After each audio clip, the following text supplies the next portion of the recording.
Students, welcome again on my channel God classes.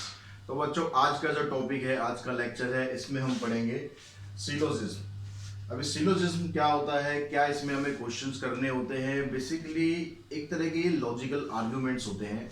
In logical arguments में आपको कुछ statements दी जाती हैं, 2 स्टेटमेंट्स हो सकती हैं, 3 स्टेटमेंट हो सकती हैं। उसको हमें ट्रू स्टेटमेंट मानते हुए फिर वहां से हम कुछ कंक्लूजन निकालते हैं। तो उन स्टेटमेंट के बेसिस पर आपको वो कंक्लूजन चेक करने होते हैं कि वो कंक्लूजन ट्रू है या कंक्लूजन फॉल्स है, या दोनों कंक्लूजन ट्रू है, तीनों कंक्लूजन ट्रू है। मतलब जितने भी आपको दिए हैं उस हिसाब से आपको चेक करना है उसमें कौन कौन से ट्रू हैं, कौन से फॉल्स हैं। तो एक लॉजिकल आर्गुमेंट होता है, और इसको सॉल्व करने के लिए सबसे बेटर तरीका होता है कि आप इसमें वेन डायग्राम बनाएं। तो वेन डायग्राम बनाने से आपको बड़ा इजीली समझ में आ जाएगा कि भाई कौन सा आपका कंक्लूजन ट्रू हो सकता है, कौन सा कंक्लूजन फॉल्स हो सकता है। अब जैसे अगर आपके पास कोई स्टेटमेंट दी होंगी, स्टेटमेंट में अगर इस तरह से लिखा हो ऑल ए आर बी।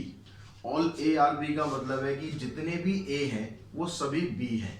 ये मतलब कहना चाह रहा है कि जो ए के अंदर जो भी कुछ भी चीज दे रखी होगी वो सारे के सारे बी भी हैं। तो उसका जो वेन डायग्राम बनाओगे कुछ इस तरीके से आप बना सकते हो कि जो ए होगा वो सारे के सारे बी हैं। दैट मीन्स जो ए सेट है वो बी के अंदर ही आएगा।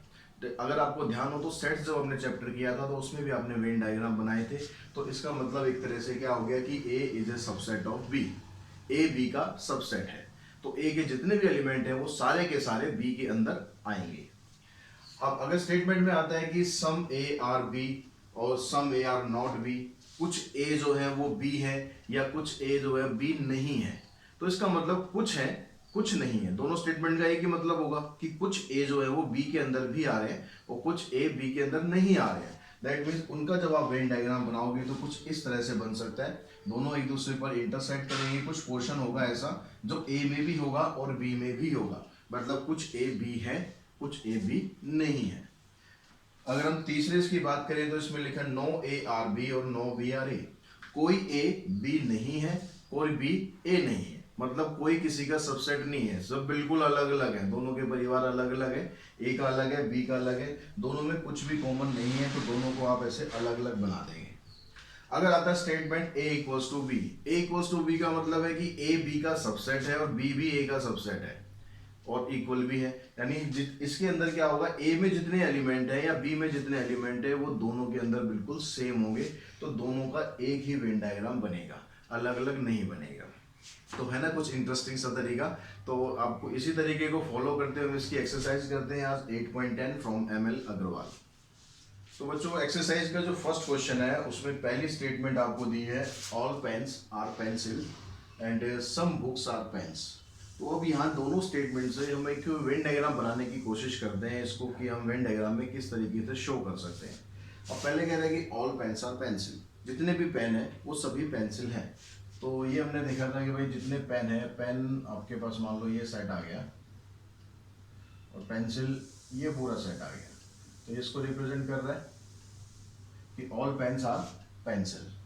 अब उसके बाद एक चीज और कह रहा है कि सम बुक्स आर पेन्स, कुछ बुक जो है वो पेन होंगी। तो कुछ बुक पेन होंगी तो इसका मतलब बुक्स को आप ऐसे ले सकते हो, कुछ बुक्स आर पेन, ऐसे भी हो सकता है। ये यहाँ पर ये बुक्स आ गई, या फिर ये ऐसे भी तो हो सकता है कि भाई ये पेन आ गए, ये पेंसिल हो गई, और बुक्स जो है वो ऐसे बाहर भी आ सकती हैं। क्योंकि जो उसकी स्टेटमेंट थी कि कुछ बुक्स पेन होंगी, तो कुछ बुक्स पेन के अंदर ये वाला हिस्सा ऐसा है जिसमें कुछ बुक्स है जो पेन है, इसमें भी ये वाला हिस्सा आ गया, कुछ बुक्स जो है वो पेन है। तो हमारे पास ये 2 सिचुएशन पॉसिबल हो सकती है। अब इन दोनों से हम कंक्लूजन फाइंड करने की कोशिश करते हैं कि कंक्लूजन क्या आएगा। पहला कंक्लूजन कहता है कि सम पेंसिल आर बुक्स, कुछ पेंसिल जो है वो बुक्स हैं। तो देखो अब दोनों में स्टेटमेंट में क्या ऐसी बात हो रही है, कुछ पेंसिल जो है वो बुक्स हैं। तो बुक्स जो होती है वो पेंसिल के अंदर आ रही है, पेंसिल के अंदर आ रही है, इसका मतलब ऐसा हो सकता है कि कुछ पेंसिल बुक्स हैं। अगर इसी चीज स्टेटमेंट को आप यहाँ पर भी देखो तो यहाँ पर भी हो रहा है, क्योंकि ये वाला जो पार्ट है, ये वाला बुक्स का पार्ट, ये पेंसिल के अंदर आ रहा है। दूसरी स्टेटमेंट क्या है, यानी पहली स्टेटमेंट तो पता लग गया हमें ट्रू है। सम पेंसिल्स आर पेन्स, कुछ पेंसिल जो है वो पेन है, कुछ पेंसिल पेन है, वो है ऑब्वियसली, क्योंकि जितने भी पेन थे वो सारे के सारे पेंसिल हैं। तो उनमें से कुछ पेंसिल ऐसी होंगी जो पेन है। यानी जो पहली स्टेटमेंट है ये भी आपकी ट्रू है और जो दूसरी स्टेटमेंट है ये भी ट्रू है। ऐसे ही हम यहाँ से बना के देखते हैं, कहते हैं सम कैट्स आर पेट्स, कुछ कैट जो है वो पेट है, कुछ कैट पेट है। तो ये हमने कैट ले लिए और ये हमने पेट ले लिए। अब आगे कहते हैं नो पेट इज लाइन, कोई भी पेट जो है वो लाइन नहीं है, यानी लाइन का सेट और पेट का सेट बिल्कुल डिफरेंट है। तो बिल्कुल डिफरेंट है वो कैसे बन सकता है, वो ऐसे भी आ सकता है बिल्कुल अलग लाइन का सेट, और इसको आप ऐसे भी बना सकते हो, भाई ये कैट हो गया, ये पेट हो गए, और लाइन जो है वो इसको क्रॉस कर सकता है, क्योंकि यहाँ पर ऐसा कुछ नहीं दिया कि लाइन कैट है या नहीं है। तो ये जो लाइन का सेट है वो कैट के अंदर भी आ सकता है, कैट के बाहर भी जा सकता है, लेकिन पेट के साथ ये क्रॉस नहीं करेगा, क्योंकि यहाँ इसने बोल दिया कि नो पेट इज लाइन, कोई भी पेट लाइन नहीं है। तो ये दो सिचुएशन हमारे पास हो सकती है। अब यहाँ से कंक्लूजन देखते हैं, कहता है नो लाइन इज कैट, कोई भी लाइन कैट नहीं है। तो यहाँ पर तो ठीक है कि कोई भी लाइन कैट नहीं है, लेकिन यहाँ पर तो हो रहा है कुछ लाइन जो है वो कैट हो सकते हैं, यानी पहली स्टेटमेंट क्या आपकी फॉल्स होगी। दूसरी स्टेटमेंट क्या है, नो पेट इज कैट, कोई भी पेट कैट नहीं है, लेकिन यहाँ तो दोनों सिचुएशन में आ रहा है कि कुछ पेट जो है वो कैट है, क्योंकि ये तो ऑलरेडी इसने दिया ही हुआ था यहाँ पर, यानी दूसरी स्टेटमेंट भी आपकी फॉल्स आ गई। तो क्वेश्चन नंबर 3 में जो स्टेटमेंट्स दी गई है, कहता है ऑल फ्रूट्स आर ऑरेंजेस, जितने भी फ्रूट है वो सारे के सारे ऑरेंजेस है। तो जितने भी फ्रूट है मतलब ऑल फ्रूट्स आ गए, यहाँ पर ये फ्रूट्स हो गए। अभी कह रहा है जितने भी सारे फ्रूट है ये सारे के सारे क्या है ऑरेंजेस है, तो ऑरेंजेस बाहर आ गया। अब उसके बाद क्या कह रहा है कि ऑल ऑरेंजेस आर अनियंस, जितने भी ऑरेंजेस है वो सारे अनियन है। अनियन है तो इसका मतलब क्या हुआ, सारे ऑरेंजेस, ये सारा ऑरेंजेस का डायग्राम था, ये सारे के सारे क्या है अनियन है, तो मतलब ये पूरा का पूरा अनियन हो गया। तो इसमें एक ही सिचुएशन बनेगी, क्योंकि जितने भी फ्रूट है वो सारे ऑरेंजेस हैं और जितने भी ऑरेंजेस है वो सारे अनियन है, तो अनियन के अंदर ही सारा कुछ आ रहा है। तो अब यहाँ से देखते हैं कंक्लूजन क्या है आपका, सम अनियंस आर ऑरेंजेस, कुछ अनियन जो है कुछ अनियन ऑरेंजेस है, ऑरेंजेस के अंदर आ रहा है, तो दैट मीन्स हो सकता है, तो यानी ये स्टेटमेंट आपकी ट्रू हो गई। सम फ्रूट्स आर अनियंस, कुछ फ्रूट जो है वो अनियन है, तो वो भी आ रहा है क्योंकि अनियन के अंदर ये फ्रूट्स आ रहे हैं, तो पहली स्टेटमेंट भी आपकी ट्रू हो गई। यहाँ पर देखते हैं, यहाँ पर कह रहा है कि सम रेजर्स आर ब्रशेस, कुछ रेजर्स हैं वो ब्रशेज हैं, तो कुछ रेजर्स ब्रशेज हैं, रेजर ले लिया हमने या ब्रशेज ले लिए, ठीक है, ये हो गया रेजर्स और ये हो गया ब्रशेज। अब आगे कह रहा है सम ब्रशेज आर नॉट कॉम्स, कुछ ब्रशेज जो है वो कॉम्स नहीं है, कुछ ब्रशेज कॉम्स नहीं है, दैट मीन्स कुछ ब्रशेज तो है, तो कुछ ब्रशेज कॉम्स है, मतलब इसका जो डायग्राम है वो ऐसे भी बन सकता है कि आप यहाँ पर कॉम्स ले लें, या फिर एक सिचुएशन और हो सकती है इसमें, रेजर्स और ब्रशेस की तो ये रहेगी, ये रेजर्स हो गए, ये ब्रशेज हो गए, कॉम्स ऐसे भी तो हो सकते हैं।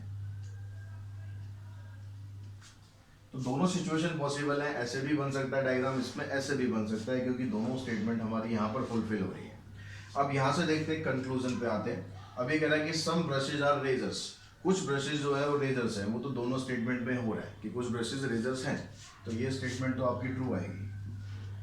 सम कॉम्स आर रेजर्स, कुछ कॉम्स रेजर हैं, कुछ कॉम्स देखो यहाँ तो रेजर हैं, ये कॉम्स का सेट हो गया, ये कुछ तो है इसमें रेजर, लेकिन इस वाले डायग्राम को अगर आप देखो तो कुछ कॉम्स जो है वो रेजर नहीं है, तो इसका मतलब जो सेकंड स्टेटमेंट है आपकी, वो सेकंड स्टेटमेंट फॉल्स हो जाएगी। तो क्वेश्चन नंबर 5 में हमें स्टेटमेंट्स दी हुई है, ऑल बकेट्स आर टब्स, जितने भी बकेट है वो सारे के सारे टब्स हैं। तो ऑल बकेट्स यानी यहाँ पर हमने ले लिए बकेट्स, और कह रहा है जितने भी बकेट्स हैं वो सारे के सारे टब्स हैं, तो टब्स आ गया आपका इधर।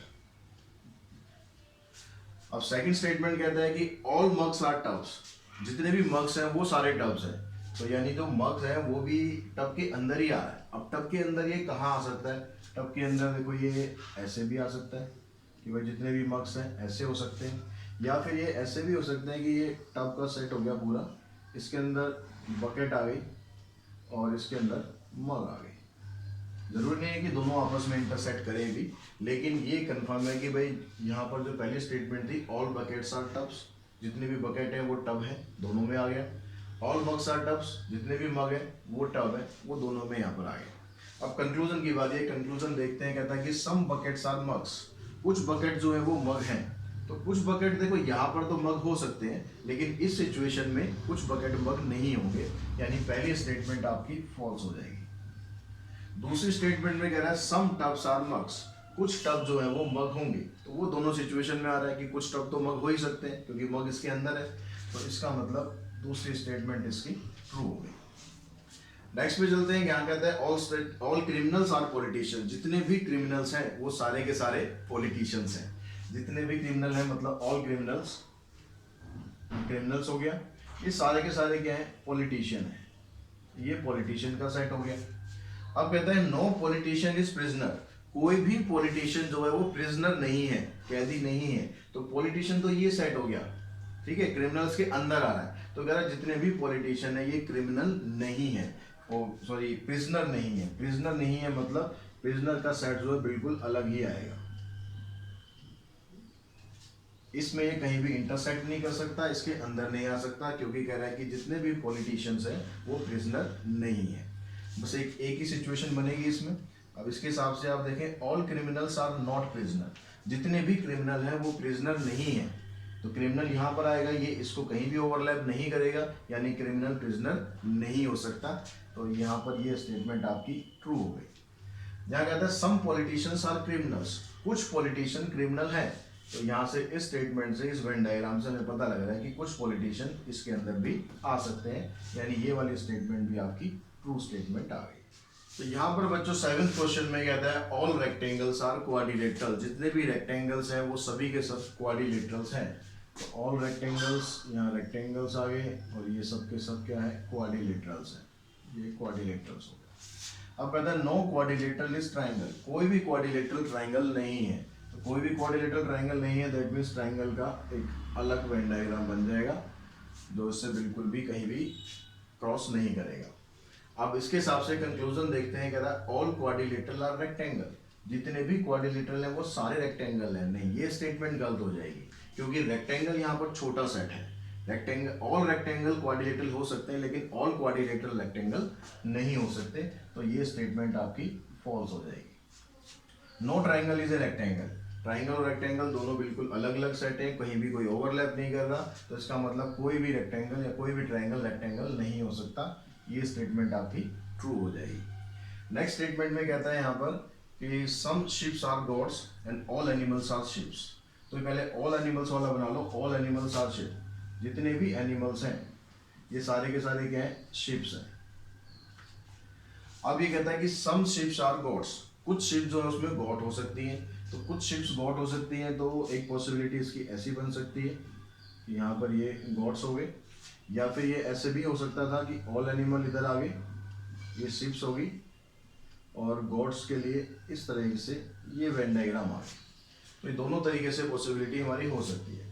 अब यहाँ से अगर कंक्लूजन हम देखते हैं कि सम एनिमल्स आर गॉड्स, कुछ एनिमल जो है वो गॉड है, अब यहाँ पर तो हो रहा है कुछ एनिमल गॉड आ रहे हैं, लेकिन इस सिचुएशन में कुछ एनिमल गॉड नहीं हो रहे, दैट मीन्स ये स्टेटमेंट आपकी फॉल्स है।